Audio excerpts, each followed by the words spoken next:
Football.fr, fournisseur officiel de football.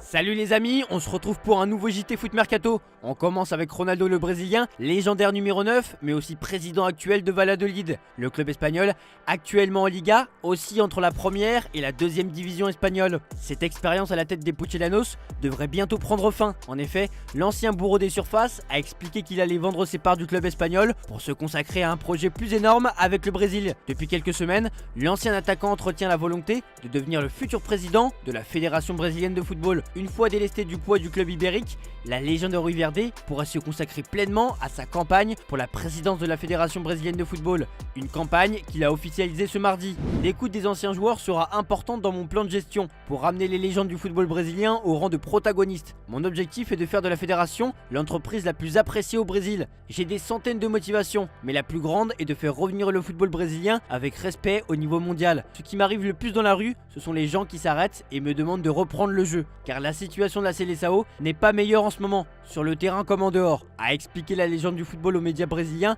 Globo Esporte. Pour rappel, plusieurs informations avaient expliqué que Ronaldo souhaiterait ramener Pep Guardiola sur le banc de la Seleção pour permettre à cette dernière de retrouver son lustre d'antan. Le FC Barcelone veut continuer d'empiler les cracks alors que la Masia tourne à plein régime depuis quelques temps avec de nombreuses pépites directement issues du centre de formation qui ont fait leur place en équipe première. Le club catalan se tourne désormais vers le Portugal et plus particulièrement vers le FC Porto qui compte dans les rangs de son académie un joueur que l'Europe s'arrache. D'après Mundo Deportivo, Cardoso Varela, un ailier de 16 ans considéré comme le plus grand espoir du FC Porto, serait en réalité à un pas de signer au Barça. Né en 2008, l'international U17 portugais impressionne dans les catégories de jeunes et pourrait donc faire le grand saut en rejoignant les Blaugrana. Selon Rirantes, le joueur et ses agents auraient même visité les installations barcelonaises aux côtés de Deco en ce début de semaine. Un autre joueur attire le regard du Barça, c'est Erling Haaland.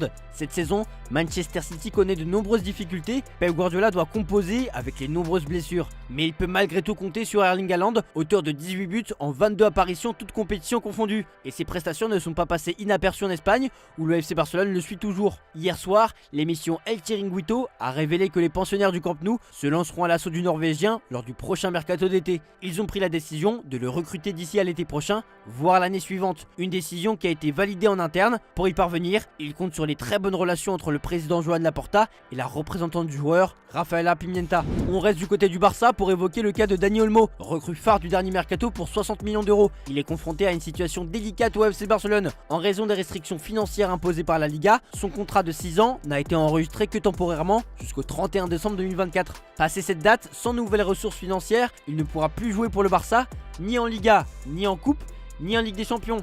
Une clause dans son contrat lui permettrait alors de partir librement en janvier, ce que le club catalan souhaite à tout prix éviter. Malgré son envie de rester, Dani Olmo ne veut pas non plus être privé de compétition. Avec seulement 2 semaines pour résoudre ce problème, le Barça explore diverses solutions économiques, comme la vente des parts de Barça Studio ou des loges VIP du Camp Nou. Le temps presse et l'avenir d'Olmo à Barcelone est incertain. C'est la bombe de la journée et on en a parlé ce matin lors de la revue de presse. Testé positif lors d'un contrôle antidopage, Mykhailo Mudryk, l'ailier de 23 ans qui évolue à Chelsea, risque bien une suspension de 4 ans. Selon la chaîne YouTube de football ukrainien Tattoo Take, la substance à laquelle aurait été testé l'ancien du Shakhtar Donetsk serait le meldonium, un produit interdit assez prisé en Europe de l'Est et qui avait notamment été détecté lors d'un contrôle antidopage de la joueuse de tennis russe Maria Sharapova en 2016, utilisé pour soigner les angines et les cardiopathies qui accroît la vascularisation du muscle cardiaque. Suite à ça, l'Ukrainien est sorti du silence. Je peux confirmer qu'il m'a été notifié qu'un échantillon que j'ai fourni à la fédération anglaise contenait une substance interdite.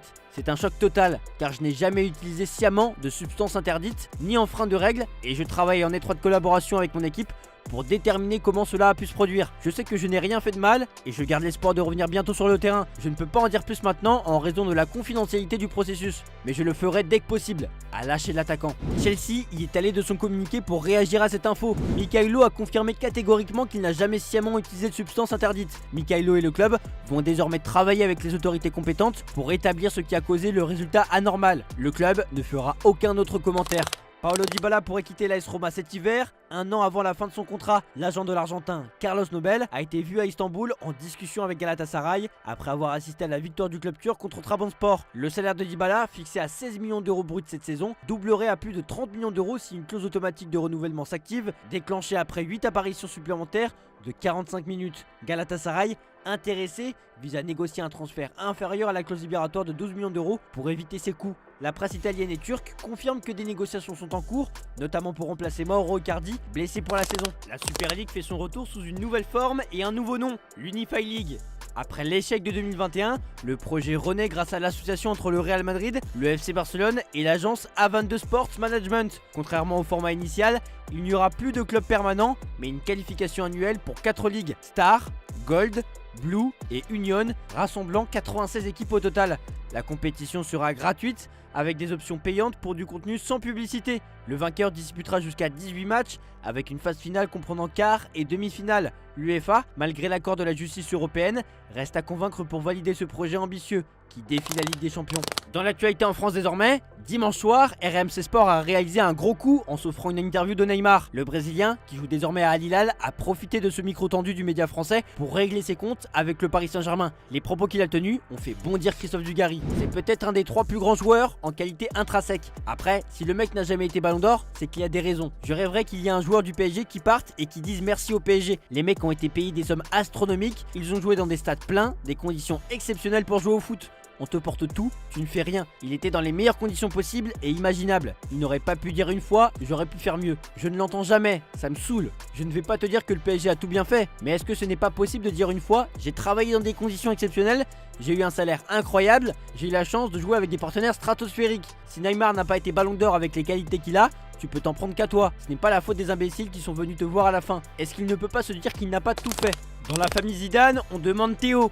À 22 ans, le fils du célèbre numéro 10 est en train de déployer ses ailes en Espagne, où il monte en puissance match après match. Il a quitté le Real Madrid l'été dernier pour rejoindre le club de Cordoba. Pour le moment, on peut dire que Théo répond plutôt aux attentes. En 18 apparitions toutes compétitions confondues, il a été titulaire à 10 reprises. Et en ce qui concerne sa ligne de statistiques, il a trouvé le chemin des filets à 3 reprises. Grand de taille et puissant physiquement, on le décrit comme un marathonien et un élément polyvalent qui peut jouer à différents postes dans l'entrejeu. Le journal AS a même fait les éloges du fils Zidane. Ces dernières semaines, le Français s'est installé dans les plans d'Ivan Ania comme titulaire. Après des débuts hésitants, au cours desquels il a dû assimiler un changement de rôle, il a commencé à montrer ses vertus en tant que footballeur. Mais cela a été un long processus et les débuts n'ont pas été faciles. Non retenu dans le groupe pour affronter l'OL dimanche soir, le défenseur Presnel Kimpembe, absent des terrains depuis près de 2 ans, s'est fait remarquer en venant perturber volontairement la zone mixte de son coéquipier Ousmane Dembélé. En conférence de presse, à la veille du déplacement à Monaco, Luis Enrique a été interrogé sur la date du possible retour du défenseur français. Je n'ai aucune idée, c'est un cas très différent. Ça fait 2 ans qu'il ne joue pas de façon continue. Il a eu 2 rechutes de 2 blessures différentes. Ce serait très risqué de penser à accélérer son processus. C'est la charge de travail et ses entraînements qui indiqueront son évolution. C'est plus physique que médical. Mais ça n'a pas empêché Presnel Kimpembe de se montrer heureux à l'entraînement ce matin au sein du campus PSG. Luis Enrique a aussi été questionné sur l'absence de Randal Kolo Muani et de Milian Skriniar dans le groupe pour affronter l'OL dimanche dernier. Pour beaucoup, ce choix avait été interprété comme un signal fort en vue du prochain mercato hivernal, notamment pour le français, dont le nom a été associé récemment à Manchester United, au RB Leipzig ou encore à West Ham. Mañana tenemos un partido muy difícil contra el Mónaco, uno de los rivales directos para esta liga y buscaré convocar a los 20 jugadores que considero están mejor preparados para este partido. Sí que lo podría explicar, pero no lo hago. Porque las decisiones lo dicen todo de manera muy clara. El resto, y yo siempre digo, las situaciones son reversibles. Es decir, un jugador, a pesar de equivocarse o que pueda 1, 2, 3, los que sean, a pesar de que se pueda equivocar, todas las situaciones son reversibles. Todas. Pero las decisiones, ya está. No voy a profundizar. Una cosa que no he hecho nunca. Y ya está. Prefiero que me critiquen. Estoy más acostumbrado a eso. Voulant construire un nouveau stade et ainsi quitter le stade Francis Leblé, Brest veut construire l'Arkea Park, une nouvelle enceinte de 15 000 places qui devrait créer 300 emplois. Même des années après son retrait du football, on n'oublie pas Adriano, véritable phénomène qui a marqué toute une époque. Lors de son match d'adieu au Maracanã, l'intelligence artificielle a fait revivre la voix de son père, décédé en 2004. C'est notre image du jour, je vous remercie de nous avoir regardés et on se dit à demain pour de nouvelles vidéos sur Foot Mercato. Uma pessoa que não poderia ficar de fora. O pai. Foram muitos momentos, né, meu filho?